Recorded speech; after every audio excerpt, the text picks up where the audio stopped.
Welcome to the 2 best days of your life. The day you buy your boat and the day you sell your boat. Our job is to make all the days in between better. And on that? All right. Now we're talking about getting rid of the boat, selling the boat. A few reasons. Why are you selling the boat? Are you upgrading? And hopefully so. You've outdone what you've done on this boat and you want to go up. Yep. Or you're just done. Or, yeah. Are you changing boats or getting out of boating? Right. And, how do you do this gracefully? That is everybody wants to do that. Everybody wants to. And if you've had a great time and you've enjoyed the boat thoroughly and you've got great stories, and I've helped clients sell boats that have owned them for years and just had a great time, but they just decided, we're downsizing for whatever reason, we're leaving the area. There's multiple reasons. You're changing hobby. Yeah. So here's a few things you need to do to get rid of the boat. Firstly, think about when you bought the boat and the condition it's in. The boat should run. It should be clean and good to go, which means often people are selling the boat through neglect. Yeah, they've quit using it. It's not really neglect. Right. The reason they're selling the boat is because they haven't used it in a while. Right. And so they come down to the boat, and the last time they were there, the varnish looked good, the canvas looked good, boat was clean, and it's been a few months or maybe a few years, you know, and all of a sudden you're like, as a mechanic, the boat needs to run. Yeah. When a client tells me, all right, Mike, I want you to look this boat over for me, I'm thinking of buying it, and I go turn the key and nothing happens, and the seller's like, oh, it's just dead batteries, I wouldn't advise that to a buyer. Right. I would say don't buy it until that engine starts and runs, because we don't know until it does. Right. And this is where some of the stuff we talked about earlier is really important. Your maintenance log, that's going to help you get your price back. Now, all the improvements that you've done on it, you may not get the price back. You're not going to get your money back on, the couch cushion change or anything like that. Be realistic about what you've spent on it and what you will get back on it. Yeah. If there's things on the boat that you've put on it that you want to keep, take them off. Take them off.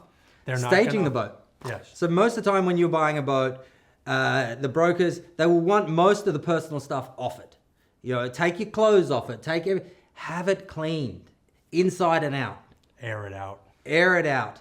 Have the carpets cleaned. Even if they're going to rip the carpets up, think about when you're selling a house, they stage it. You've got to stage your boat. It's got to be as good as it can be. It's going to cost you some money to sell the boat.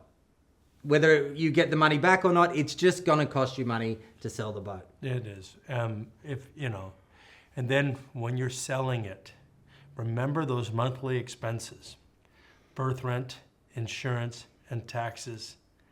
They're not going away until the boat is sold. So if you get an offer for whatever amount and it's within that window, remember, if you don't get another offer, time of year has a lot to do with this. Yeah.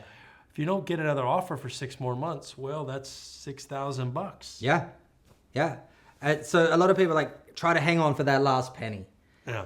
That's a personal choice. If you want to hang on for that last penny, good luck to you. The only thing that's going to get the boat sold is that someone wants it. Yep. And if someone wants it, my advice is let them have it. Now, this comes back to when you negotiated. They do the sea trial. They go, we need new varnish done. That's going to come off the price. Yeah. Unless you do it yourself, in which case it's come off the price anyway because you've spent the money to have the varnish done. Yeah. So, the point is that if you want to sell the boat quickly, look at it as a buyer. Yes. Not as a seller. Yes. Great advice. Yeah. And understand that they're looking at it the same way. Now, a lot of this depends on what kind of boat you're selling. Yeah. If you're selling an entry-level boat, you're going to get entry-level buyers. Yes. If you're selling a 127-foot fed ship, no, this is a whole different level of sale and a whole different level of maintenance. And this comes back to when you first bought the boat. Is it a cheap boat or is it a boat with a brand name that has some legs on it that people are going to buy a boat because it's a Stevens? Yes. That's something that you have to factor into the price that you're asking. Be realistic in the time. Know the market. Do some research. See what's out there. Yeah, and obviously get a listing broker. Yep. And listen to them. They are professionals. Yep. They want to sell that boat as fast as possible for as much as possible. On the beginning of this, we said be careful of the broker when you're buying because they want to sell the boat for as much as possible, as fast as possible. This is now your friend on the sales side. Right. Yeah. So listen to them. Have an open mind. Yeah. Try to be less emotional. It's the same thing when we were buying the boat, when we said, be patient, there are more boats. Be realistic now. There are more boats. It's the same process as when you bought it. Take the emotion out, and that's when we say stage the boat. Take your stuff off it. If you bought some really nice bell or something and it's emotional, that's your souvenir. Take it with you. Because the next guy might rip it out and throw it in the trash. Yeah. But that bell that's fancy, it might have been expensive. It's not going to be the value of the boat. The boat is a bare boat that the next person's going to buy and make it their own. It's their blank canvas. Sell it as a blank canvas. Take the emotion with you. Be realistic. Do it in your budget. Yeah. How much do you want for it? How much can you afford to let it go How long for? can you afford to hang on to it? Yeah. And look, like I said, and on that, we just hope this makes your time in the water better. Yeah. Good luck.